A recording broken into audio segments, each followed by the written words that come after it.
Honneur et fidélité du samedi 27 juin 2020, le temps de l'éditorial avec le capitaine de frégate Cyril Serge Atonfak Nguemo, chef de division de la communication. À ceux de nos auditeurs et d'autres d'ailleurs qui persistent à croire, de bonne foi peut-être, que les militaires camerounais sont de vulgaires machines à tuer, voici l'occasion de vous détromper. Le militaire camerounais est un citoyen soldat dont l'action est régie par des contraintes et des restrictions morales, légales et disciplinaires parmi les plus exigeantes. Nous allons abondamment nous inspirer du règlement de discipline générale RDG en vigueur dans les forces de défense pour le démontrer. Déjà, de la discipline réputée être la force principale des armées. Son respect se veut d'autant plus strict.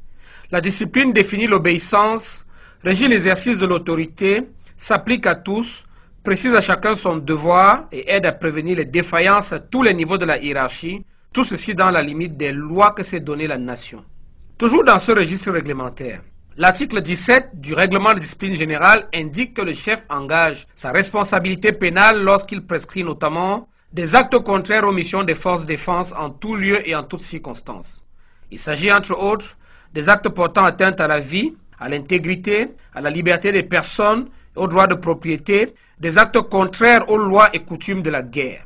À l'article 21 du règlement de discipline générale, le subordonné voit lui aussi sa responsabilité pénale engagée lorsqu'il pose de tels actes, soit d'initiative, soit en exécution des ordres de son chef. Car non seulement le subordonné n'a pas le droit de les poser, mais aussi il a le droit et même l'impérieuse obligation de ne pas obéir du moment qu'il se convainc que l'ordre reçu est illégal, fort des dispositions réglementaires du règlement de discipline générale, au moins. S'agissant à présent des contraintes, il est dit dans l'article 26 du règlement de discipline générale que chaque militaire, à tous les échelons, participe à l'action contre l'ennemi avec énergie et abnégation jusqu'à l'accomplissement total de la mission. Toutefois, cette ordonnance a priori absolue, incontestable, est pourtant tempérée par des prescriptions d'ordre humanitaire. En voici un ramassé. Le militaire camerounais doit traiter avec humanité un ennemi hors de combat. Il lui est interdit de porter atteinte à la vie et à l'intégrité corporelle des malades, des blessés, des naufragés, des personnes civiles par le meurtre sous toutes ses formes, les mutilations, les traitements cruels. Sont également interdits aux militaires camerounais la destruction inutile de biens, le pillage, la prise d'otages, les représailles ou les sanctions collectives. Le militaire camerounais traite la population civile de la même manière qu'il désirerait que les membres de sa propre famille soient traités s'ils étaient au pouvoir d'un ennemi. Précisons ici qu'en l'alinéa 2 de son article 2, le décret numéro 2001-168 du 25 juillet 2001 portant organisation générale de la défense et des états-majors centraux assigne aux forces de défense camerounaises la mission 2. Suivons bien, la mission de pourvoir au respect des alliances, traités et accords internationaux.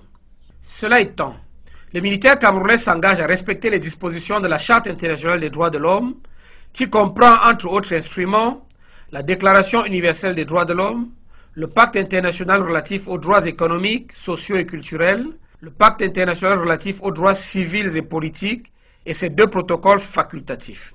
Signalons aussi la Convention des Nations Unies contre la torture et autres peines ou traitements cruels, inhumains ou dégradants, à laquelle le Cameroun adhère le 19 décembre 1986, sans oublier les 4 conventions de Genève de 1949 et leur protocole additionnel de 1977. Au final, le militaire camerounais est un citoyen respectueux des institutions républicaines. Le militaire camerounais est un soldat physiquement apte. Le militaire camerounais est un soldat professionnellement aguerri, un humain doué d'une bonne conscience. C'est cela qui lui vaut la confiance de sa nation et l'admiration de la communauté internationale.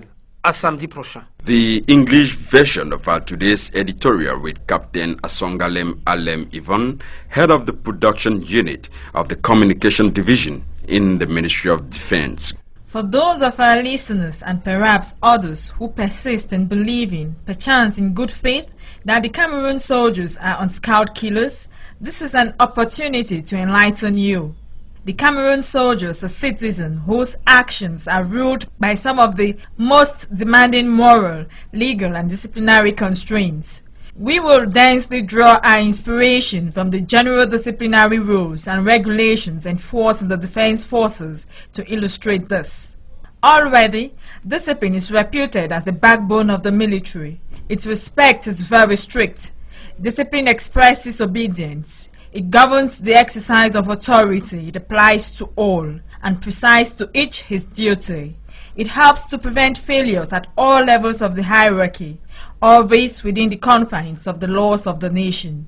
Still within the precincts of the law, Article 17 of the General Disciplinary Rules states that the boss engages his criminal responsibility when he prescribes inter alia acts contrary to the missions of the defense forces in all places and under all circumstances. These include acts that violate human life, integrity, freedom of persons and property, and acts contrary to the laws and customs of war. In Article 21 of the General Disciplinary Rules, the subordinate also sees his criminal responsibility incurred when he carries out such acts, either through his own initiative or in accordance with instructions from his boss. For not only does the subordinate has the right to deny such actions, but also the utmost obligation to disobey the instant he is convinced that the instructions dished out is illegal, at least per the General Disciplinary Rules.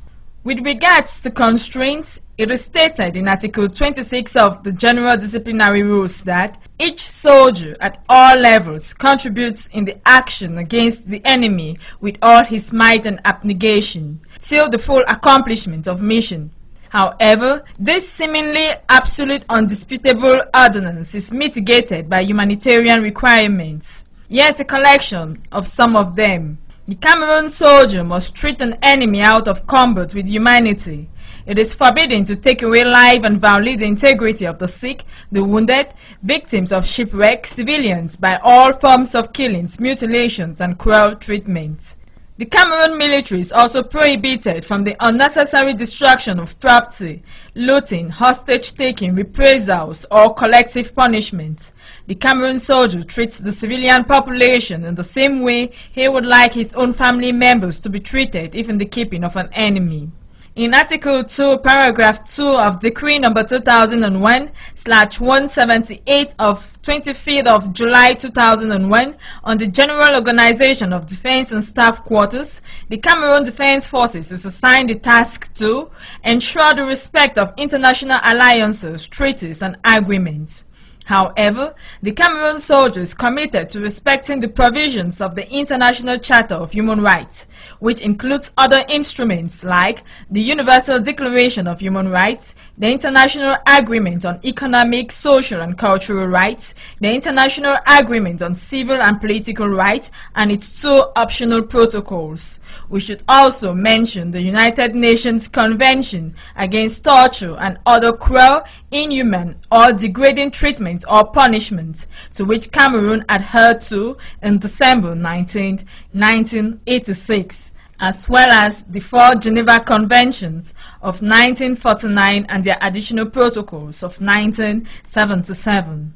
In total, the Cameroon soldier is a citizen who respects republican institutions, a physically apt soldier, professionally experienced, a being gifted with a good conscience. This is why he has the confidence of his nation and the admiration of the international community.